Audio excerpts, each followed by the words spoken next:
Hi friends, అందరికీ నమస్కారం అండి. ఈరోజు దసరా నవరాత్రులు 8వ రోజు కదండి. అమ్మవారు మనకి సరస్వతీదేవి అలంకరణలో దర్శనం ఇస్తారండి. అయితే నేను ఈరోజు ఫంక్షన్కి వెళ్ళాల్సి వచ్చి సింపుల్గా పూజ చేసుకున్నానండి. ఆ తర్వాత మా అమ్మవారి దగ్గరికి వచ్చామండి, అంకమ్మ తల్లి దగ్గరికి. ఈరోజు మా అమ్మవారికి ప్రసాదము చీర ఇచ్చింది మా చిన్నమామ గారు వాళ్ళ అమ్మాయి అండి, అంటే మాకు ఆడపడుచు అవుతుందండి. ఈరోజు మా అమ్మవారికి ప్రసాదాలు కూడా చాలా వచ్చినాయండి. అంటే మా ఆడపడుచు గారే చేసుకొచ్చారు. కొబ్బరి అన్నము, దద్దోజనము, పాయసము, సలివిడి వడపప్పు, పానకము, ఆ పిల్లలకి స్లేట్లు, పుస్తకాలు, పెన్నులు అలా తీసుకొచ్చారండి. పిల్లలు చూడండి ఎంత హ్యాపీగా ఉండారో. అక్కడ నుంచున్నామేనండి మాడబడుచు. పిల్లలందరూ ఇలా బుక్స్ చూపిస్తే చాలా హ్యాపీగా ఉండారండి, పెన్నులు బుక్స్ తీసుకొని. ఆ తర్వాత మేము అటువైపు కూర్చొని ప్రసాదాలు పెడుతున్నామండి. నేను ఎక్కువసేపు ఉండలేదులేండి, ఫంక్షన్కి వెళ్ళాలని వచ్చేసేసాను. కానీ చాలా సందడిగా ఉంటుందండి. అప్పుడే 8 రోజులు అయిపోయిందా అనుకుంటా ఉంటున్నాం మేమైతేను.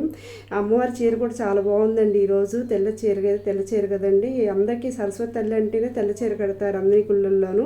ఇలా అందరం కలిసి, అంటే నేను లేనండి, నేను మిస్ అయ్యాను, ఫంక్షన్కి వెళ్ళాను కదా, ఇలా ఫోటో దిగారండి. ఆ తర్వాత నేను వచ్చేటప్పటికి మా ఆడపడుచు వాళ్ళ ఇంటి దగ్గర ఉండారండి. మా ఆడపడుచులతో ఇలా ఫోటో దిగానండి. వీడియో నచ్చినట్లయితే లైక్ చేయండి.